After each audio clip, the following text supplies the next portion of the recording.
കൊല്ലം പരവൂർ ഭൂതക്കുളത്ത് റോഡിലെ വെള്ളക്കെട്ടിൽ വലഞ്ഞ് ജനങ്ങൾ. പുത്തൻകുളം 4-ാം വാർഡിലെ റോഡാണ് വെള്ളക്കെട്ടിൽ മുങ്ങിയത്. യാത്രാ ദുരിതത്തിന് ശാശ്വത പരിഹാരം കാണണമെന്നതാണ് നാട്ടുകാരുടെ ആവശ്യം.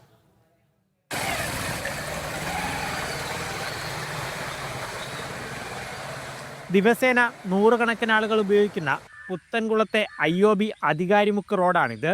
ചെറിയൊരു മഴയുണ്ടായാൽ തന്നെ വെള്ളക്കെട്ട് രൂക്ഷമാകും. റോഡിൽ പൈപ്പിടാനായി കുഴിയെടുത്തത് അവസ്ഥ കൂടുതൽ മോശമാക്കി. സമീപ പ്രദേശത്തെ കുടുംബങ്ങളും വാഹനയാത്രക്കാരുമാണ് ബുദ്ധിമുട്ട് അനുഭവിക്കുന്നത്. സ്ഥിരമായിട്ട് ഞാൻ 4 നേരം ഇതുവഴിയാണ് പോവുകയും വരെയും ചെയ്യുന്നത്. എനിക്ക് വളരെ ബുദ്ധിമുട്ടാണ്, വളരെ പ്രയാസകരമായിട്ടാണ് ഞാൻ വലത് വെച്ച് 4-4.5 കിലോമീറ്റർ നടന്നാണ് ഇപ്പോൾ പോകുന്നത്. നിരവധി തവണ ഭൂതക്കുളം പഞ്ചായത്ത് അധികൃതർക്ക് പരാതി നൽകിയെങ്കിലും ഒരു നടപടിയും ഉണ്ടായില്ലെന്നും പരാതിയുണ്ട്. റോഡിന്റെ നിർമ്മാണ പ്രവർത്തനത്തിലെ അപാകതകൾ കാരണമാണ് ഈ വെള്ളക്കെട്ടുണ്ടാകുന്നത്. MLA അടുത്ത് പറയാൻ നേരത്ത് പറയും ഡിപ്പാർട്ട്മെന്റ് പൈസ അനുവദിച്ചിട്ടുണ്ട്, ഇറിഗേഷൻ ഡിപ്പാർട്ട്മെന്റ് പൈസ അനുവദിച്ചിട്ടുണ്ട് എന്ന് പറയുന്നതല്ലാതെ പഞ്ചായത്തും ഇതുപോലെ പൈസ അനുവദിച്ചിട്ടുണ്ടെന്ന് പറയുന്നതല്ലാതെ നാളിതുവരെ വിഷയത്തിന് പരിഹാരം കണ്ടിട്ടില്ല. കാൽനട യാത്രക്കാർക്ക് വെള്ളക്കെട്ട് കാരണം എങ്ങോട്ടും പോകാൻ പറ്റാത്ത അവസ്ഥ.